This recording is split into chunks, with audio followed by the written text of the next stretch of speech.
an imprisoned man with a mysterious past sets out on a violent quest for revenge after being suddenly released after 20 years without explanation.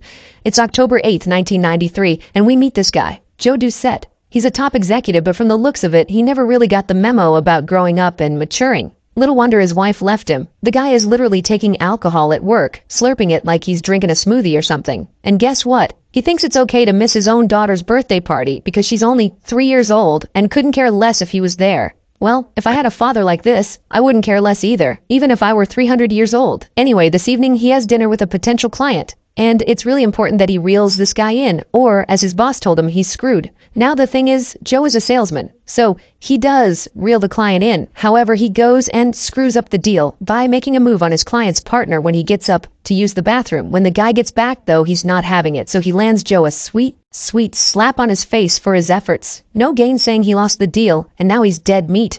As usual, he resorts to drinking to console himself, but then he's falling down on the streets and retching all over the place. Frankly, it's embarrassing. Later, he finds this Asian woman with a yellow umbrella. For some reason, he walks up to her and shares her umbrella. The next time we see him, he's in his birthday suit and in an unfamiliar place, probably a hotel. By the way, this guy's the most disgusting guy ever. Just spits and retches everywhere he can find. Not to mention that his social graces are non-existent, except he's selling something, obviously. When Joe wakes, he tries to figure out where he is, but there's no phone and the doors are locked, so there's no way for him to communicate with the outside world. His captors are kind though. They bring him takeouts and of course alcohol, but he hates the kind of food they serve him anyway. Shortly after, some gas is released into his room and he passes out. We then see his captors taking stuff from his body. Kinda looks like they were taking his DNA or something. Anyway, in the next scene, Joe hears on the news that his ex-wife was clapped to death in the presence of his 3-year-old. At least, he's human enough to cry about it. For the next several years, Joe is all alone in this tiny room, but his captors still won't tell him why he's been captured. So, he resorts to some really worrying behavior that I won't share here because it could be a trigger for you. He even tries to befriend a rat, but his captors kill the rat and serve it to him as dinner. 5 years into his incarceration, he finds out through a television interview that his daughter Mia is now a cello prodigy. He couldn't be more proud, and so he decides to start writing his daughter. Seeing his daughter also gives him new motivation to change his life. So, he stops drinking, flushing every vodka he's given down the toilet, and taking the workout videos on his TV seriously, rather than jerking off to them. He also tries to compile a list of people who might have the motivation to want to see him imprisoned. Finally, it's been 20 years and Joe is set to break himself out of his prison come hell or high water. He also takes along with him all the letters he had written for his daughter while locked up.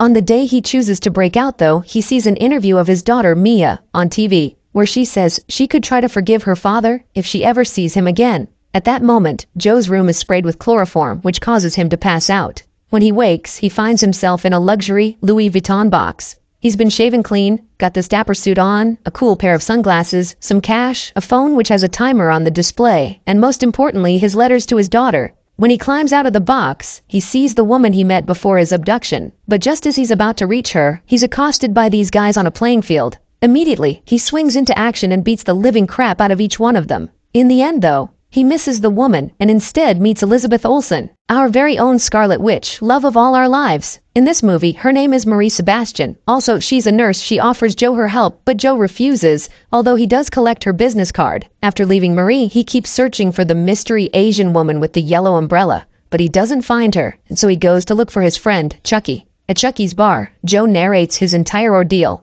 In the middle of his narration, he gets a call from a certain invisible man. The guy pretty much just berates him and tells him he'll be in touch. After the call, both men go over Joe's list, trying to see if they can find out anything about the guys on Joe's list of people who might be after him for one reason or the other. It's all dead ends, sadly. And by morning, when Chucky comes to check on him, he finds out that Joe has passed out. But then Chucky looks at his friend's hand and sees Marie's card. Finding out Marie's a nurse, he calls her and she comes around and checks on Joe. As she helps stabilize him, she goes through Joe's letters to his daughter, Mia. Of course, she's deeply moved, but when Joe comes around, he's not excited about it. At first, he wants her out of there, but Marie tells him she believes him and offers to help him find his daughter. Reluctantly, Joe accepts Marie's help, and they make their way to different restaurants with the name Dragon in it to find the restaurant that supplied Joe his food while he was in prison. From one restaurant to the next, Joe tries out different meals to find out which one was in cahoots with his captors. He throws up after each visit, but in one restaurant, the food he takes tastes familiar and he starts to stuff his mouth with the food like a baboon. Bingo.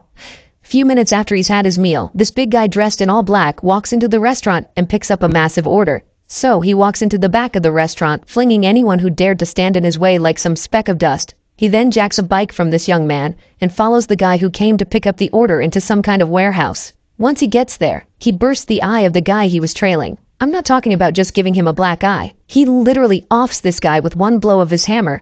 With the guy dead, he takes the delivery into the warehouse, obviously impersonating the guy he just clapped. He then offs a couple more guys. And that's when the boss of the operation, none other than Samuel L. Jackson himself, discovers that it's lunchtime and the captives are not getting fed. While he's still trying to figure out what the heck is going on, Joe walks him, hits him in the jaw, and ties him up. Then he starts to flay the guy's neck with his utility knife and literally adds salt to the injury. It's super disgusting. Obviously unable to take anymore, the boss man, Cheney, reveals that he was only hired by a certain stranger to abduct and keep Joe for 20 years. But that's all he knows. After a while, Cheney's boys come looking for their boss, so Joe releases Cheney, but the boys try to attack him, and so Joe single-handedly gives all of them a beating. But wait, haul up.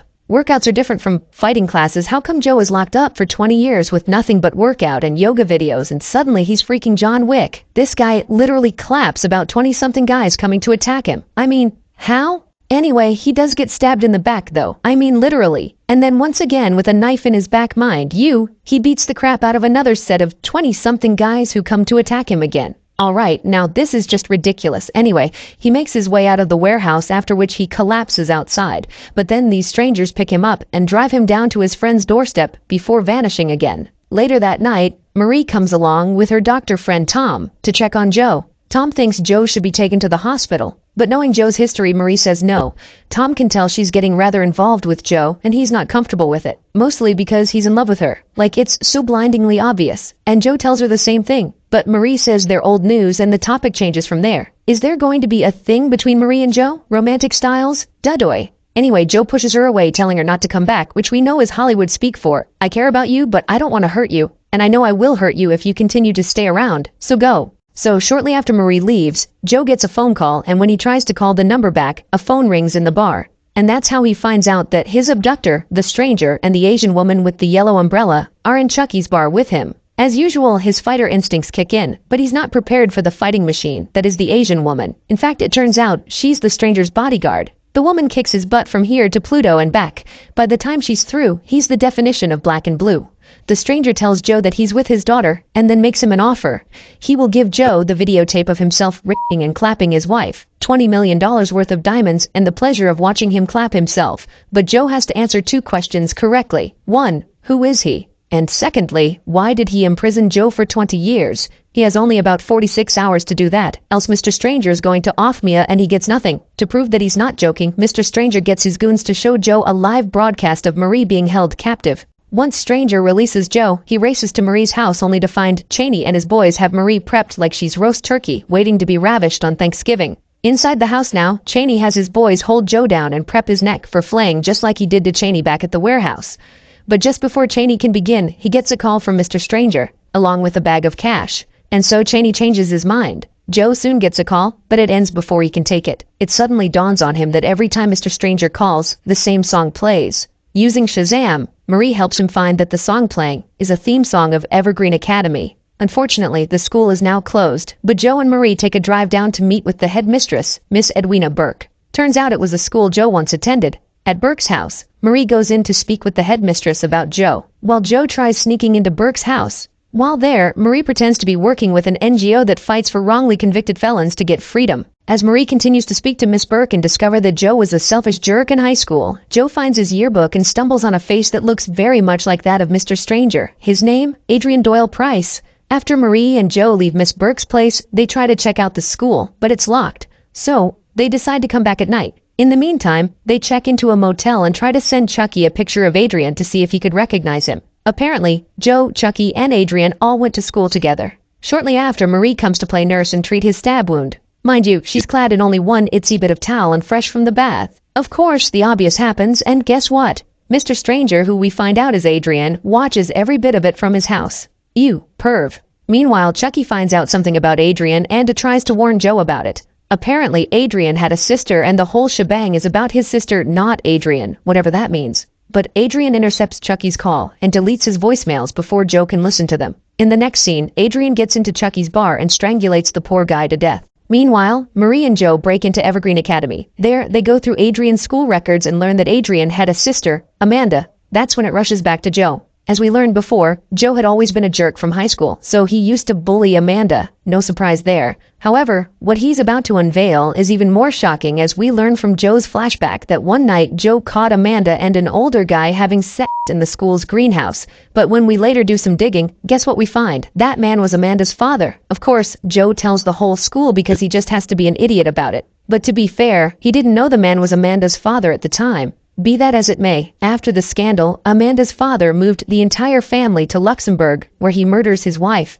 his daughter Amanda, and almost murders his son Adrian, before offing himself. After their investigation at the school, Joe receives a package. It's from Adrian, and in the box is Chucky's tongue. Marie tries to beg Joe not to go and face Adrian, but Joe is insistent. On his way, he calls a certain Tom Melby, which has zero consequence on the plot, and then receives instructions from Adrian on how to get to him. Meanwhile, his time is running down, but he does get to Adrian's penthouse in time. Once there, he offs Adrian's bodyguard by slitting her throat. He immediately asks Adrian where his daughter is, but Adrian demands his two answers first. Joe explains to Adrian what happened and tries to show him that he didn't know at the time that the man in the greenhouse was his father, but Adrian doesn't seem to be buying that. But then what he reveals next is horrifying to the point of mortifying. Apparently, Adrian's family was a loving family where the father did the devil's tango with everyone. And when I say everyone, I mean everyone. Wife, son, and daughter. Crazy thing is, everyone seemed fine with it. In fact, they loved it. Adrian loved it so much he blames the destruction of his family on Joe.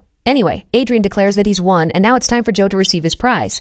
Mia, his daughter. While on the way to the supposed room where Mia is being held hostage, Adrian asks Joe why he hadn't bothered to find out why Adrian finally released him. It is then that Adrian reveals that everything Joe thinks he knows about his daughter Mia is just a fabrication. He set everything up. The interview with his daughter, the fact that she's a cello prodigy. Everything is a lie. The so-called Mia he knows from the TV interviews is just a paid actress and musician. By now, Joe is sick of the games. So, he punches the truth out of Adrian. And that's when the SOB reveals that the daughter he's been looking for all along was none other than Marie Sebastian herself, the woman he'd fallen in love with, and consequently slept with. Adrian then reveals that this was why he let Joseph go. He wanted Joe to experience what he had shared with his dad, and he wanted to be present in the moment that Joe had that experience. After dealing Joe the final blow, Adrian puts his pistol in his own mouth and pulls the trigger. Shattered beyond belief, Joe writes to Mia, telling her that he had done something unforgivable and that he was bad for her, and that she should forget about him and move on. You know, the whole works. He also gives her some of the diamonds so she can start a new life, while he gives the other half to Cheney to have him locked in that weird motel, apparently for life. With the money and the duck Joe left for her, Marie packs up and moves away from her old house, never finding out that the man she loved was her father.